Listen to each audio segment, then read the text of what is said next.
بسم اللہ الرحمن الرحیم اللہم انفعنا بما علمتنا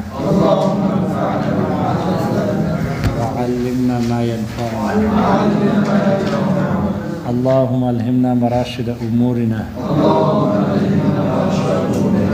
وقنا شرور انفسنا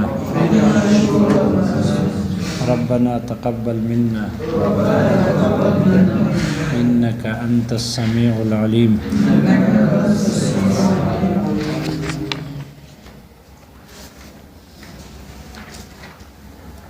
تعارض شریعت کے حجتوں میں تعارض اس طور پر کہ ان دونوں میں جمع کرنا ممکن نہ ہو. تقابل الحجتین المتساویتین على وجہ لا يمكن بینہما الجمع یا التطبیق، دونوں میں جمع اور تطبیق ممکن نہ ہو، دونوں میں جمع اور تطبیق ممکن نہ ہو. تو اصول یہ ہے، حکم یہ ہے کہ جب دو آیتوں میں تعارض ہو رجوع کیا جاتا ہے سنت کی طرف، اس کے جنس کی طرف رجوع نہیں ہوگا، تیسری آیت کی طرف رجوع نہیں ہوگا. اور جب دو سنتوں میں تعارض آ جائے تو پھر قیاس کی طرف رجوع کیا جائے گا یا اقوال صحابہ کی طرف رجوع ہوگا. لا علی التعیین عند البعض، بعض کے نزدیک صحابہ کے اقوال مقدم ہے قیاس پر، اور بعض کے نزدیک قیاس مقدم ہے صحابہ کے اقوال پر، جبکہ بعض کے نزدیک دونوں میں تطبیق ہے. اگر صحابی کا قول غیر مدرک بالقیاس ہے تو صحابی کا قول مقدم، اس لیے کہ وہ حدیث کے درجے میں ہوتی ہے، اور قیاس مؤخر ہے. اور اگر صحابی کا قول مدرک بالقیاس ہے تو پھر قیاس مقدم ہے صحابی کے قول پر. اس طور پر تطبیق ہو جاتی. لیکن اگر دو سنت میں تعارض ہو اور پھر دو قیاسوں میں بھی تعارض ہو اور دو صحابہ کے اقوال میں بھی تعارض ہو تو پھر تقریر اصول پر عمل کرنا واجب ہے. تقریر اصول، ہر شے کو اس کے اصل پر، دلیلوں کے آنے سے پہلے، دلیلوں کے وارد ہونے سے پہلے ہر چیز کو اس کے اصل پر باقی چھوڑا جائے گا، تقریر اصول پر عمل کیا جائے گا. جیسے کہ گدھے کے جوتے میں تعارض آ گیا، سنتوں میں دو سنتوں میں تعارض آ گیا تو رجوع کیا گیا صحابہ کے اقوال کی طرف. صحابہ کے اقوال میں بھی عبداللہ ابن عمر رضی اللہ عنہ کراہت کے اور ناجائز ہونے کے قائل ہے اور سور حمار کو نجس کہتے تھے، جبکہ عبداللہ ابن عباس رضی اللہ عنہما اس کو پاک کہتے تھے کہ یہ پاک ہے، اس لیے کہ وہ تو چارہ اور بھوسا کھاتا ہے، اس لیے اس کے کھانے سے اس کا جوتا ناپاک نہیں ہوگا. تو صحابہ کے اقوال میں تعارض، پھر قیاس کی طرف رجوع کیا گیا تو قیاسوں میں بھی تعارض ہے، قیاسوں میں بھی تعارض ہے. اس لیے کہ اگر گدھے کے جوتے کو اس کے پسینے پر قیاس کیا جائے تو پاک معلوم ہوتا ہے، لیکن پسینے میں ضرورت ہے، جوتے میں ضرورت نہیں ہے. پسینے میں ضرورت زیادہ ہے، اس لیے کہ پہلے زمانے میں یہ خاص طور پر بطور سواری کے استعمال ہوتی تھی، اس لیے اس کے پسینے میں ضرورت زیادہ ہے بنسبت جوتے کے. لیکن اگر اس کو دودھ پر قیاس کیا جائے، گدھی کے دودھ پر قیاس کیا جائے تو پھر اس کا ناجائز ہونا اور نجس ہونا معلوم ہوتا ہے، نجس ہونا معلوم ہوتا ہے. لیکن جوتے میں ضرورت زیادہ ہے، دودھ میں ضرورت کم ہے، اس لیے اس پر بھی قیاس نہیں کر سکتے ناپاک قرار دینے میں. اسی طرح ناپاک قرار دینے میں کتے کے جوتے پر بھی قیاس نہیں کر سکتے کہ اس کو بھی ناپاک قرار دیا جائے، اس لیے کہ گدھے کے جوتے میں ضرورت زیادہ ہے. گدھے میں ضرورت زیادہ ہے بنسبت کتے کے، کتے میں ضرورت نہیں ہے. لہذا ناپاک قرار دینے میں ہم اور نجس قرار دینے میں کتے کے جوتے پر قیاس نہیں کر سکتے، اور پاک قرار دینے میں بلی کے جوتے پر بھی قیاس نہیں کر سکتے، اس لیے کہ گدھے میں ضرورت کم ہے اور بلی میں ضرورت زیادہ ہے، اس سے بچنا مشکل ہے، برتنوں کو بچانا مشکل ہے، اس لیے پاک قرار دینے میں بلی کے جوتے پر بھی قیاس نہیں کر سکتے۔ لہذا چونکہ ان سارے قیاسوں میں تعارض آ رہا ہے، اور جب دو قیاسوں میں تعارض آ جائے تو کہتے ہیں کہ ان کی دونوں کی علتیں ساقط ہو جاتی ہے، ان دونوں کی علتیں ساقط ہو جاتی ہے۔ لہذا جب ان میں تعارض ہے تو اگر ہم کتے کے جوتے پر قیاس کرتے ہیں ناپاک بنانے کے لیے، یا بلی کے جوتے پر قیاس کرتے ہیں پاک بنانے کے لیے، تو دونوں میں درمیان علت مشترکہ کیا ہوگا؟ گدھے کے جوتے میں اور کتے کے جوتے میں کون سی چیز علت بنے گی مشترک ناپاک قرار دینے میں؟ یا گدھے کے جوتے میں اور بلی کے جوتے میں پاک قرار دینے میں اگر ہم بلی کے جوتے پر قیاس کریں تو دونوں کے درمیان علت مشترکہ کیا بنے گی؟ علت مشترکہ نہیں ہے، دونوں میں علت مشترکہ نہیں ہے، اس لیے کہ گدھے میں ضرورت کم ہے اور بلی میں ضرورت زیادہ ہے۔ علت جامعہ اور مشترکہ نہ ہونے کی وجہ سے اگر یہ قیاس کریں گے تو یہ قیاس بغیر علت کے ہوگی، بغیر علت مشترکہ کی ہوگی، اور قیاس میں اس بات کی صلاحیت نہیں ہے کہ وہ ابتداءً ہی بغیر علت کے حکم کو ثابت کر سکے، قیاس میں یہ صلاحیت نہیں ہے۔ قیاس حکم ثابت کر سکتا ہے لیکن علت کے مشترکہ ہونے کے بعد، جب علت مشترکہ نہ ہو تو ابتداءً بغیر علت کے قیاس حکم کو ثابت کرنے کی صلاحیت نہیں رکھتی۔ لہذا پھر کیا کریں گے؟ تقریر اصول پر عمل۔ جب قیاس بھی دلیل نہ بن سکی اس تعارض کو جو حدیث میں تھی، صحابہ کے اقوال بھی دلیل نہ بن سکی، تو اس صورت میں قیاس کے پر رجوع کیا جائے گا تقریر اصول پر، اور قیاس بغیر علت کے حکم بھی ثابت نہیں کر سکی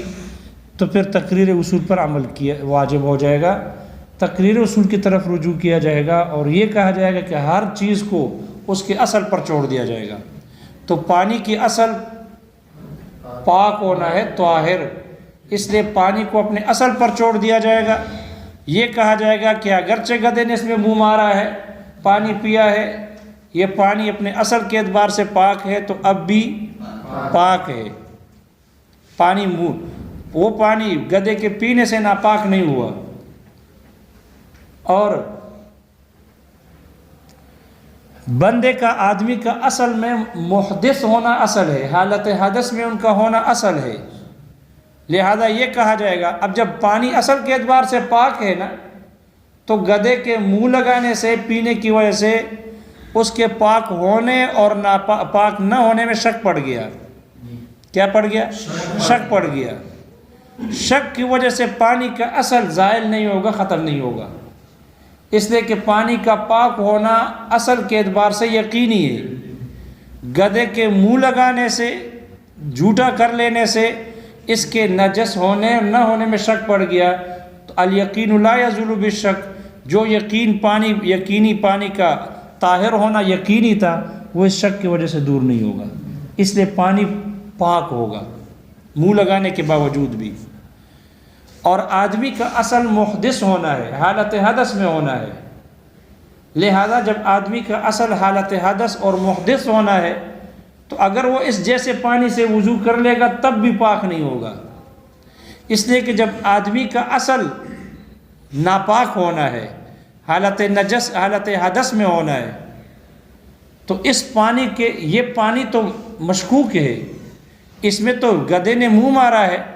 اب اس کا نجس ہونا یا پاک ہونا مشکوک ہے، ظنی ہے، یقینی نہیں ہے، اور آدمی کا ناپاک ہونا یعنی حالت حدث میں ہونا یقینی ہے۔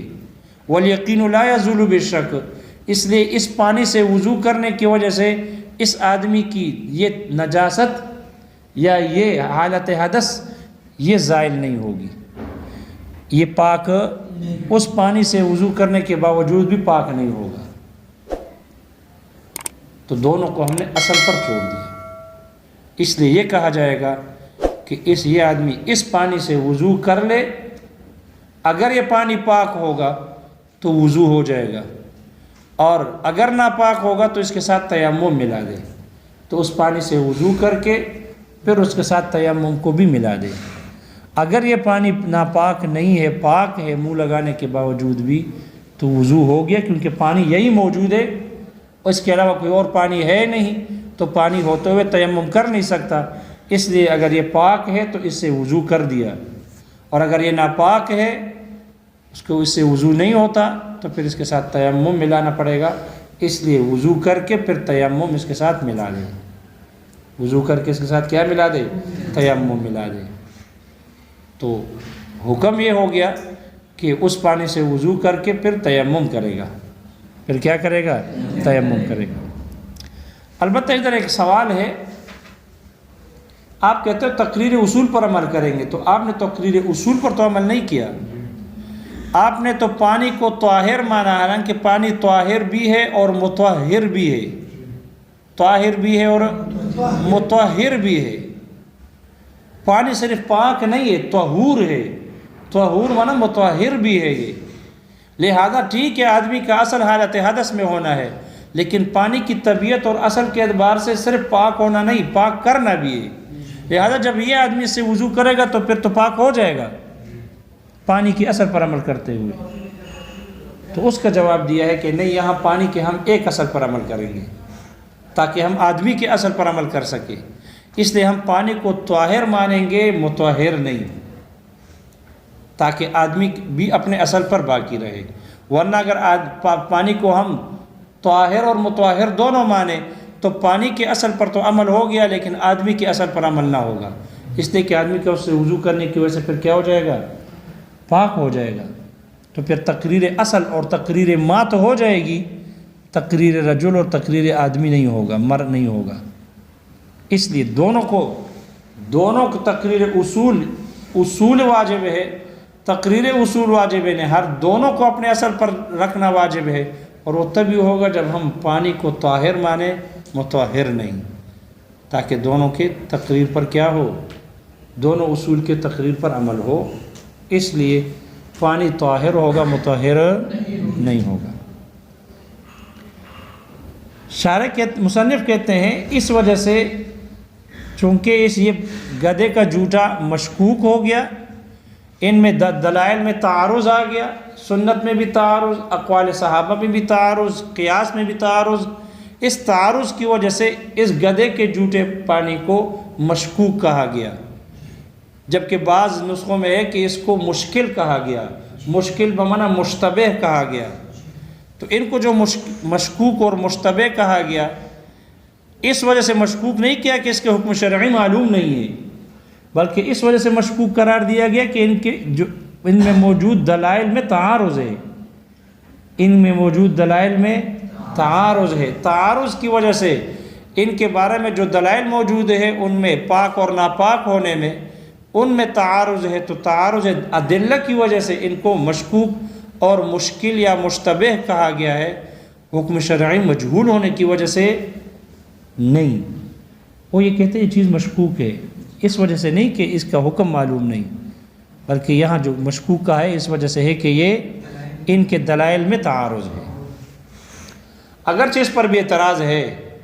اس پر بھی کیا ہے؟ اعتراض ہے کہ یہ مشکوک صرف دلائل کے تعارض کی وجہ سے مشکوک قرار دینا اور یہ کہنا کہ حکم شرعی معلوم ہے، اور وہ حکم شرعی یہی ہے کہ وضو کر کے تیمم کرے گا، وضو کرنے کے بعد اس کے ساتھ تیمم ملائے گا، وضو کرنے کے بعد اس کے ساتھ کیا ملائے گا؟ تیمم ملائے گا۔ سبق کے بعد امید یاد رہے گا۔ تیمم تو حکم شرعی تو معلوم ہے، دلائل میں تعارض کی وجہ سے مشکوک ہے، لیکن اس پر اعتراض ہے کہ صرف دلائل کی وجہ سے اس کو مشکوک قرار دینا اور یہ کہنا کہ حکم شرعی معلوم ہے، وضو کرنے کے بعد ضم میں تیمم کرنا ہے، نہیں، یہ نہیں، بلکہ اس کا یہ جو حکم ثابت کیا ہے